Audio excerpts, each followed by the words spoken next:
on Dan Really Likes Wine this week, a jacket, which if you're listening to this as a podcast, as millions of you do on a daily basis around the world, you won't be seeing, but I can assure you I'm indeed wearing one. Why? Well, because my guest swanned into the suite at the Cape Grace, the hotel he owns, looking like he just walked out of a Gucci catalogue, because that's what you do when you're one of the world's most renowned luxury hotel managers, and have amongst your many fields of interest and expertise, wine very high up on the list. He's not just a great hotel manager and somebody who indulges now and again in a glass of good wine, but a very good friend of mine and a delight to have on the show. Leon Meyer, welcome. Thank you very much. It's great to be here. Oh, it's Finally. great to be. I know you've been emailing me for months, and we finally cracked and said, yes, all right, you can come on the show, but only if you give me another one of these amazing suites. And again, if you're listening to the podcast, there are 2 tennis courts and a paddle court just in the lounge of this particular suite.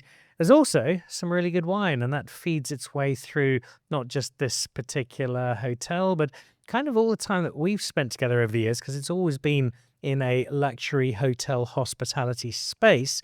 And for all the areas that you have to cover as a hotel manager, I know there's always been a particularly fond leaning towards great wine and the enjoyment and the camaraderie that it brings with it. Completely. I think wine brings people together. It's majestic, really. And it means something to everybody. So I think that's what I love about wine. You know a little bit, you know a lot. But if you like something, it becomes your favorite. And it really can make special moments just so much more better. And it is something we get to indulge in and ascribe it to professional research and work. Myself, possibly slightly more often than you do, but we get to have great glasses in the line of what we do day to day, which almost wasn't the case, because for a while you nearly made the mistake that my wife did by thinking that becoming a lawyer might be a good idea. Oh, you remember that? Yes, truly. For a while, I was thinking that would be my future. I'm so happy that I didn't go there. There's no wine in the courtroom, right? But yes, much needed after the courtroom. Oh, definitely. I think much needed. But I think I'm in a much better place, and I'm a better person for it. Surrounded by good wine, good people, and good friends. It's not the most natural of segues, the cutthroat courtroom environment, to looking after luxury hotels, traveling the world, and having a space like the Cape Grace. Why that transition? Well, I mean, we're going back a long way, right? So, the affinity or the love possibly for going into law was, I think at the time, it sounded quite glamorous. And I remember way back, I won a competition on then Mnet. Me and my mother went to the palace. It was for Miss World, I think it was. This is up to Sun City. Up to Sun City. And that year, I have to give it a guess now, 91, 92. That probably would have been Joanne Strauss, I think. Well, Joanne, I hope you're listening.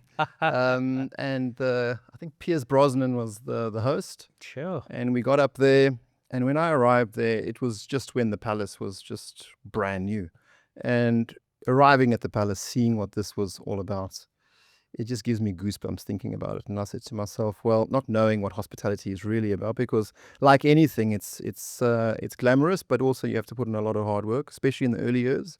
But that sort of tilted me in saying, I want to be where the glamour and the glitz is, and that made my journey change a bit. It was very much a benchmark in South Africa, because until Sol Kersner went wild and created this utterly alien space to what most South Africans had ever encountered, that sort of luxury wasn't something that was really here. No, truly not. And I think about what that represented. Even now, when you go back to the palace, you walk around and you just appreciate the space, the sheer size, the investment, the thought. It was so well curated. It's still relevant today. And it's quite sad that you can't just pick it up and move it somewhere else, a little bit closer to the ocean or maybe Cape Town. But it's still a special place. And kudos for Mr. Kersner for getting that right. But that set the benchmark for South African hospitality, and it sort of spearheaded all the companies into the future. It clearly gave a young man encouragement to start thinking about a life in luxury and a life in the hotel world. Definitely. Didn't look back once. And I'm very happily so, because we're very lucky to have you in this space. And it is an incredible space. And I've been coming to the Cape Grace for many years, and what it is now over the last couple of years with this extraordinary renovation has set a new benchmark. And we look at this particularly through the view of wine, and I think that's it's both a really important part for you running a hotel like this, but also a really cool opportunity for South Africa because Yeah. it's not an inexpensive place to come and stay. A lot of your guests are from around the world, Yeah. and they come in and they probably don't know too much of the wine regions, let alone the wine names themselves. Yes. So you have to give them incredible wine, which we're in South Africa, that's not hard, but also have the opportunity to showcase to some pretty influential people just how good our wine is. Yeah, I think it's a deep sense of responsibility because Cape Grace next year would be 30 years old or been around for 30 years, and it's a benchmark in South Africa and in Cape Town. I'm very fortunate. I travel to the US at least 2, 3 times a year to try and promote the hotel. And I'm so surprised, especially in my first few trips, how strong the brand Cape Grace is in the North American market. And therein lies the opportunity to really showcase not just the hospitality that we provide in the hotel, but that broader reach about, our responsibility to the communities that we serve. And speaking about wine, we're both passionate about that. I know I'm also very competitive. So why can South Africa not be the best compared to the States, France, South America, Australia? And I'm biased, so I do think our wines are superior. I don't And think we you're use biased at all. I think yeah. that's a very accurate Oh, assessment. good, good, good. And I think now, after the renovation, that story about wine is one that we want to write up and reignite. We've got great wines in the building, but in luxury, for me, it's not just about having great wine. It's about linking that to a story, making it personal. We're spending a lot of time on our team in the hotel, led by Brian Peterson, um, to really make sure that our sommeliers and that story gets really good and crafted well, so we can share that with the international markets. And I can almost say to you, hand on heart, almost every experience when we handpick a wine for a family or a couple or guests in the hotel, the feedback's phenomenal about what we can produce here in South Africa. There was a time when if an international guest came in and landed at a hotel in South Africa, unless they were somebody with a particular understanding and breadth of experience around wine, would have looked for something French because Correct. great wine is French, and especially if it is something sparkling. Are you now at a stage where you're able to, no, we're not serving you a Mouton Chandon or Veuve Clicquot because we've got some extraordinary Graham Beck or some Colmant or some Lelude, and our still wines are all great South African wines. Is there any pushback to that? Are people accepting that our wines can sit comfortably in that space in a luxury world? So I think again it's a journey. Where I can say where we are now is with our wines, red, white, the rosés. We don't have international labels on the wine list. With the bubbles, it's still a little bit more difficult. There is a love for some of the brands, but it's our mission to sort of move away from that and educate our guests over time. Also being part of Fairmont, an international group, we try and interpret the brand standards so that someone sitting in Europe, sitting in Dubai or in North America would like us to look at global brand partnerships. But because we have such a great selection in our country, over time I think we're doing a great job here to show people that we're good, we can take care of our own. And all the houses you just mentioned, Graham Beck, Anthony Rupert, etc., they can stand up to any of these international brands, especially from France. And I think, again, it's our responsibility to have available what we think our guests might need now in the short term. But over the long term, we really want to educate them about what's good in South Africa and be a conduit for some of these wine farms to expose them to the international partners. Now, are you getting a case of guests who are arriving and are being served something South African, possibly raising an eyebrow is this really what I should be drinking? And by the time they're left, blown away by the quality of the wine they've got? 100%. I cannot think of one guest that has experienced wine that's been recommended by our team that has given us negative feedback. In fact, I think it's almost like, how can we get this to wherever we live? And Can you ship 20 cases can you to my ship 20 mansion in cases? Texas by next Yeah. week? Listen, we can probably, yeah. With you, Leon, I would well imagine it to be the case. And does that extend beyond, particularly when you go over to America? You're there a few times a year as part of your travels. The PR around South Africa and America this year has not always been the best. Yeah. And it might not be still the old themes that, well, elephants walk down all the streets and people have got pet lions at home. But the reality of South Africa versus the perception, there's been quite a gap.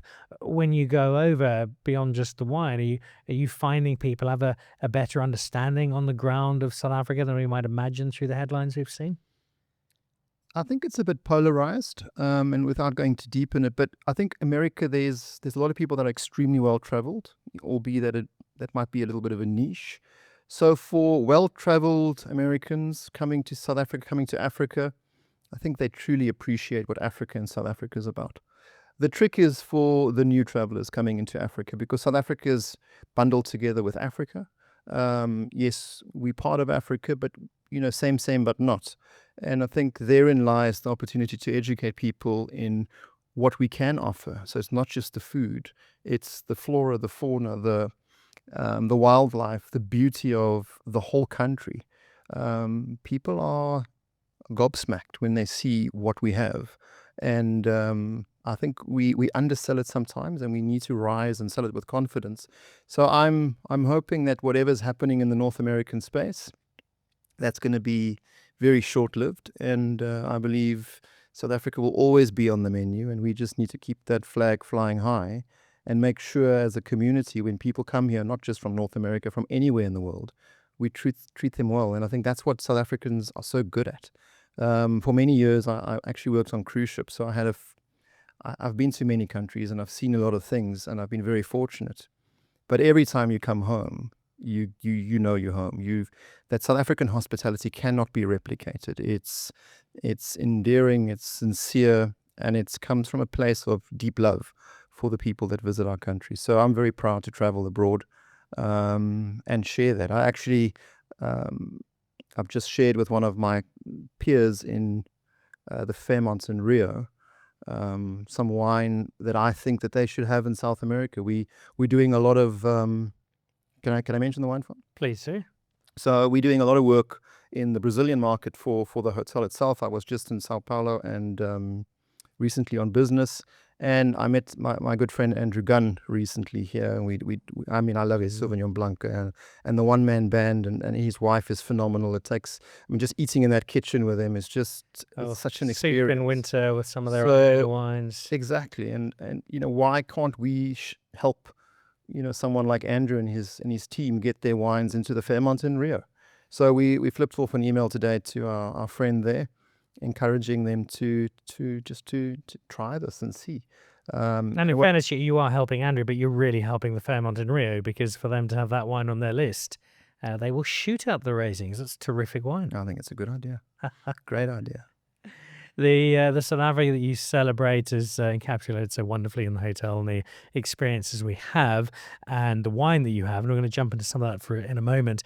But just on that international travel, you've done so much of it.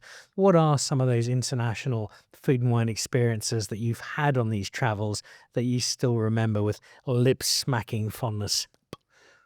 So sometimes it's the simplistic things that really stick in your mind, right? I remember Francisco and myself, we went to Paris, let's say 5-7 years ago. And I wanted to eat at a very nice Michelin star restaurant. We prepared ourselves for it. We made the booking. And on the day, I was just like, I don't feel like eating a 5-7 course meal and spending 500 plus euro on the meal. And again, on my cruise ship days, I got very fond of a Chateauneuf de Pape Benedine, which is a lovely French wine. And what we did is we went to a local cheese store. We bought bread, freshly made bread, cheeses, some hams, and some cold cuts. And we had 3 bottles of this wine. And we sat on the lawns with the little grass patches outside or in front of the Eiffel Tower. And the only thing you're probably not going to like what I'm going to say now is we drank the wine out of paper cups. But the moment will be imprinted with me forever because of who I was with, where I was, the simplistic approach to the great experience. but it was just right for the time. And I find that these experiences sometimes supersede the ones that are so curated, so fancy, and there's a place for that. But this really, really sits with me as a fond, fond memory. Well, if it makes you feel better, this would sit in very, very similar category. The night before I got married, sitting in my apartment in, let's call it generously Upper Constantia. I think the technical term is Weinberg, with my very good friend Adam Cooper, schoolmate who'd come out from New Zealand by boat. It had taken him a month to get here. And we were settling in. He was giving me some marital advice because he'd been married for weeks by that stage. And we wanted some dinner. And I had a particular bottle of wine, but I also knew what I actually just felt like eating. And so the dinner, just the two of us, my wife was living it up at a hotel with her bridesmaids. We had hero cheesy steak fillet rolls from Steers and a bottle of 10-year-old Bordeaux. There we go. It was a great occasion. Yeah. So, No paper cups, mind. well, you see, I've learned my lesson. But I think this is the beauty of wine, Yeah. right? And, that moment with friends, wine sometimes seals the moment with a beautiful bow. And I think that's the gift. So we can learn a lot about it, and we need to celebrate it because, like in the hotel as well, my goal here is not to give. I mean, it's implied that we have to give great service, but if I can make sure that the service we give makes those moments so much more special for people that travel, especially families that travel together, it's often around wine and good food. So I take great pleasure in being able to orchestrate that. And there's a great sense of the Cape Grace of relaxed luxury and coming home. And every time I get here, the staff are always greeting by name and saying hello and Yeah. asking me if I've brought back the pillows I took when I left That's- last time. We've got notes. It's become problematic. And offering me a glass of wine, which they do immediately. And that is exactly what you've done. I set you the challenge of Yes. bringing me anything at all. And I thought, well, here's the guy. He's a multiple hotel manager of the year. He's a luxury icon in the business. This is probably going to be some vintage Romani Conti, maybe some Chateauneuf du Pape of very highest order instead. And actually, I did expect this was coming. You've gone proudly South African, and you've headed up the road to somewhere that nails both wine and architecture because it's a beautiful estate. Yeah. And that would be Waterford. Love it. I'm very fond of it. The Kevin Arnold Shiraz. Love it. I think it speaks to me. I like big wines. I like nice wines. Again, there's a lot of memories linked to drinking this wine with friends, family, and it just works well for me. So selfishly, yes, I could have gone and raided the wine cellar downstairs and came up here with a bit of a billboard. But I think for me, it's really about showing, good South African wine. And this wine it's beautiful. I think it's almost completely Shiraz. And it presents well. It's a good food wine. I just enjoy drinking it. Bears the name of the iconic Kevin Arnold, who I know, and I completely understand this, given half a chance, my wife would have left me for Kevin Arnold. He's 106 years old. She still would have. He's Paul Newman, just better looking and can make wine, which is quite a combination.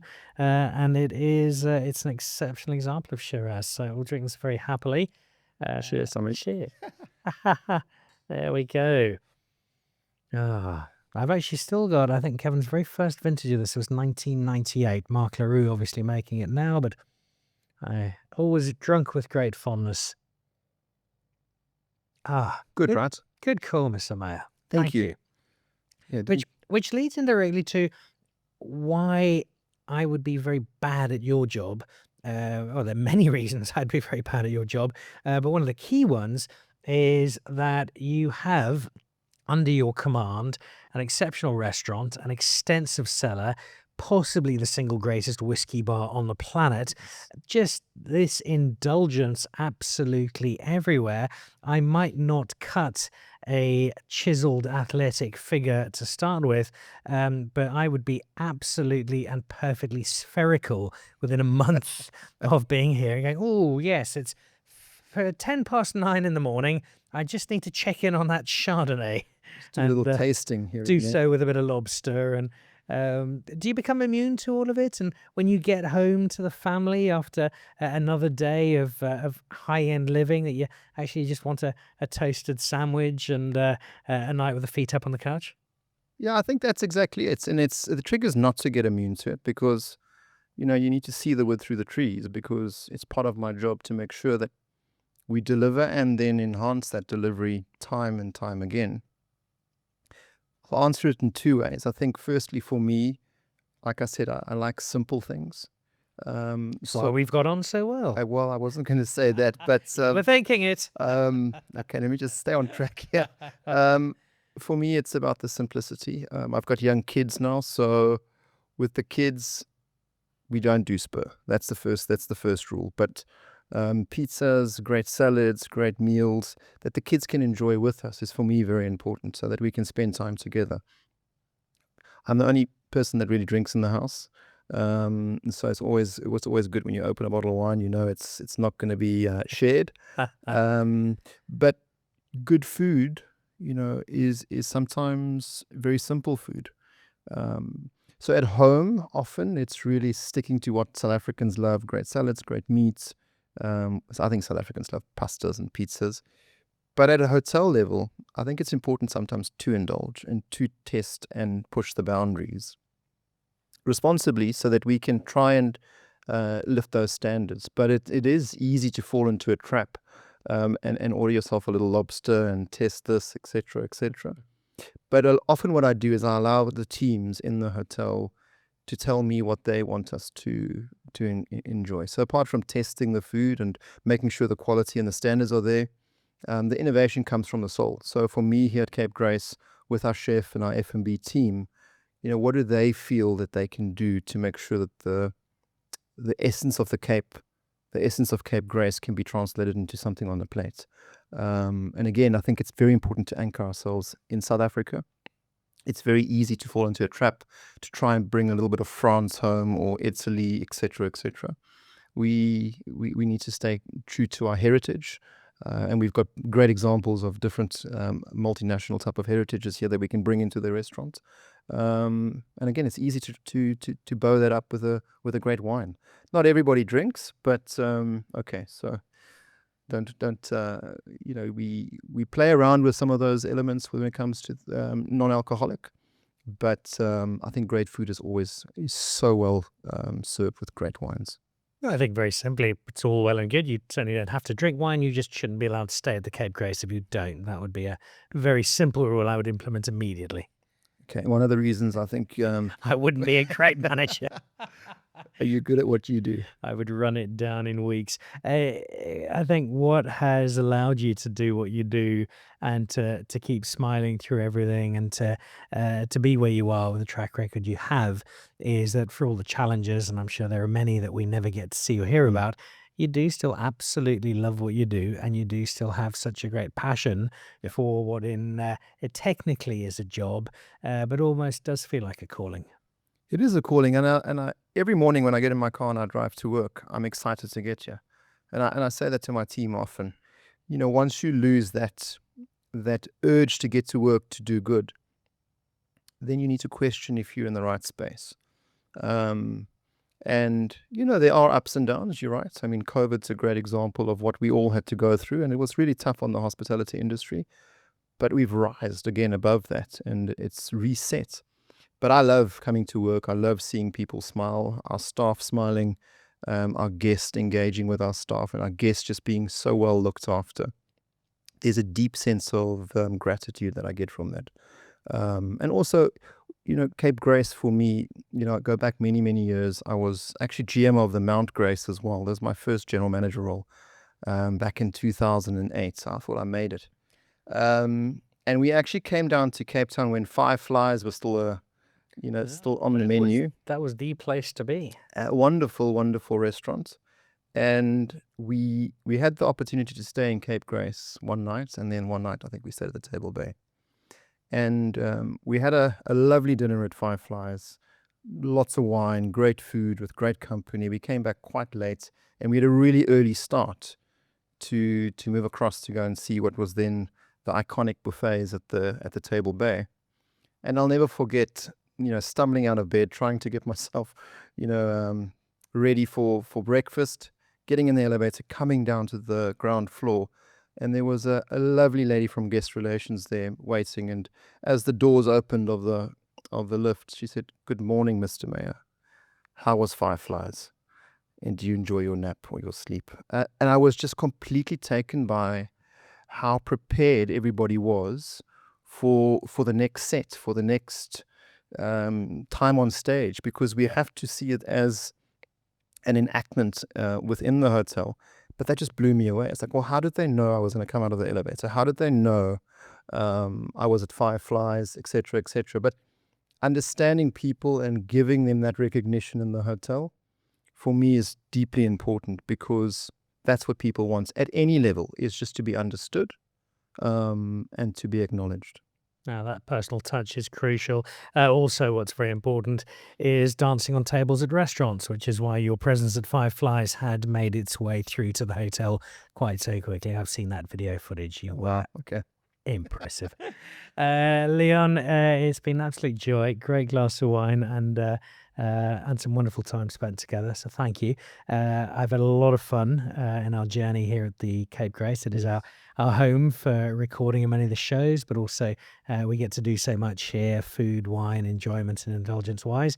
Looking forward to much, much more, and to you combining it with your new role of ensuring that every single Fairmont hotel on the planet has at least a dozen South African wines on its list by Christmas. I'll take that challenge on. I mean, we've got a GM's conference soon in Spain.